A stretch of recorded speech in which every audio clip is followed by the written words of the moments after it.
The video games and the reality of shooting somebody, in his case, was blinded. It was merged.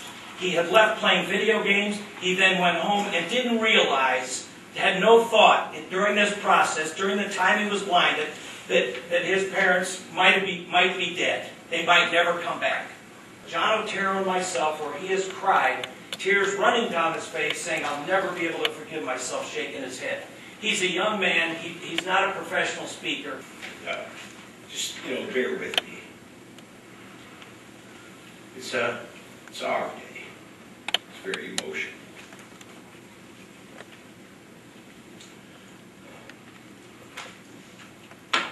What's written in this letter is not only my views, but the views of my entire family.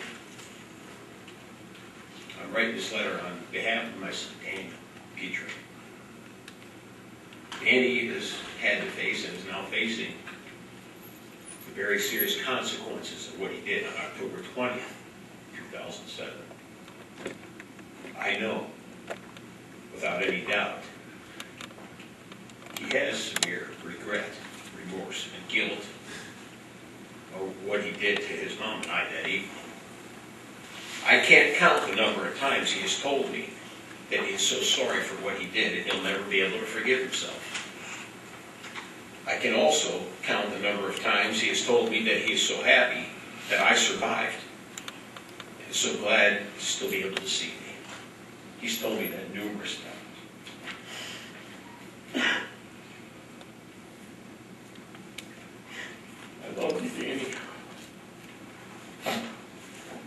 I can't count the number of times that he said, "Dad, I miss Mom. I miss Mom." His pain runs very deep, and it should. I believe it should run deep. And if his pain did not run deep, I guarantee you I would not be standing here speaking on his behalf. I call him like I see him. And I would not stand here and talk on his behalf if his pain didn't run deep. I know it does, contrary to others' opinions. So I'm asking the court on Danny's behalf for a lenient sentence. Because Danny does have remorse and regret. And I believe God is a God of forgiveness and a God of second chances. Although God does not remove consequences, He doesn't. But He does give second chances, and I'm asking that Danny, in his lifetime, would have a second chance to be successful and do something positive and constructive. And I believe that even through this horrible circumstance, that Danny can set an example for other young people not to get involved and do the things that he did. And I believe he can do that. I believe that may be a calling upon his life to do that. Thank you. Thank you, Reverend Petric. Daniel, this is your opportunity to speak if you wish.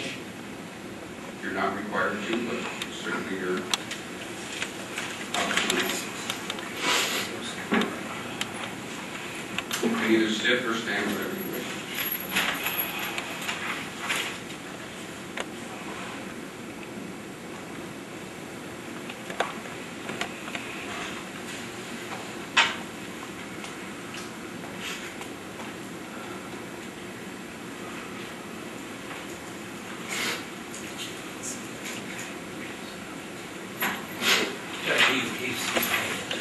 All right, that's fine. Attorney Silver. Thank you, Your Honor. Your Honor, I'm not here to belittle the family and friends' feelings. And I am not here to suggest that the family doesn't love Danny very much and has chosen to forgive him. I can't speak for whether God will take mercy upon him, but that's not what we're here to decide. There is a separation between the laws of man and the laws of God. I am here to speak for the citizens of Lorraine County, and I believe it's incumbent upon me to speak for the memory of Susan Petric. Daniel snuck out to buy Halo 3 on the day it was released. He didn't get to play it. He hadn't been given an opportunity to become addicted to it when it was taken away. This is not the case of a drug fiend stash being taken away. Daniel chose, in the words of his father, he referred to him in his interview as a pathological liar Daniel has serious problems telling the truth. Daniel knows how to manipulate. His brain really works. Those are the words of his father when he was interviewed, Your Honor. And that's what's happened here. If you look at exactly what occurred, they take away the video game before he's had a chance to play it. That he admitted that his mother was likely to allow him to play the games. His father would be the problem. What does that make, Susan Petric? Collateral damage? Because he chose to shoot both of them. That to escape what he was going to do, he decided to kill both of them and to make it look like a murder-suicide.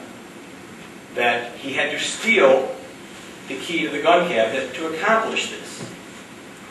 That the game was in there, and yes, he took it afterwards, but he also had to load the gun. That he was able to pretend that things were going well, walk out of a room and say, "I've got a surprise for you, please close your eyes." And then he opened fire. But he opened fire in a very methodical manner. The father first, the biggest target, also to make it look like the suicide, and then the mother. 3 shots from across the room. His hand was steady. This is not a shaking addict having trouble with his thought process. The father didn't die immediately. He tries to place the gun in his hand. "Grab the gun, Dad, grab the gun."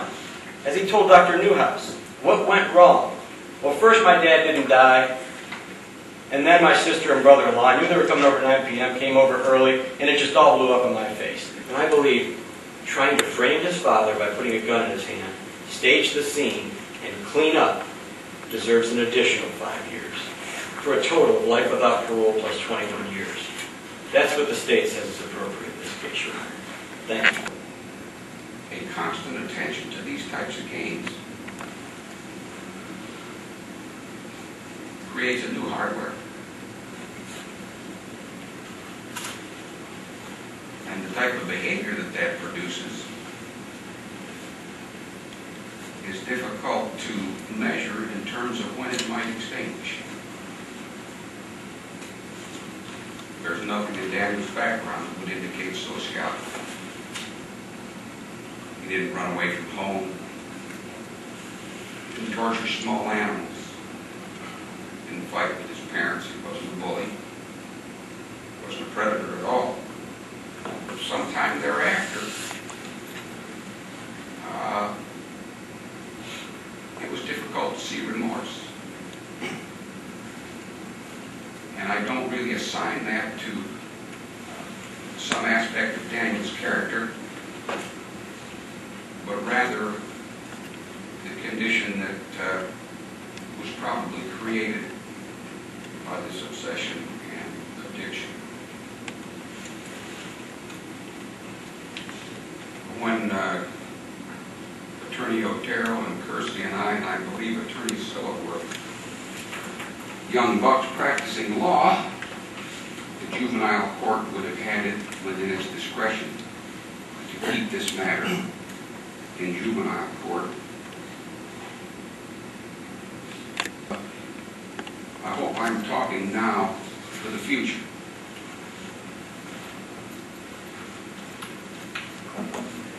And not for radio talk show, which appears to have become little more than an affirmative action program for talentless, overweight,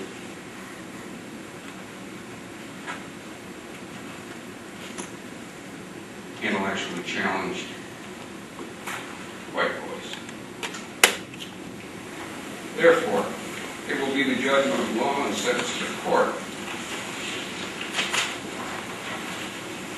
Count 1, aggravated murder, 20 years at the Lorraine Correctional Institute. Counts 2 and 3 are allied offenses of count 1 and are murder.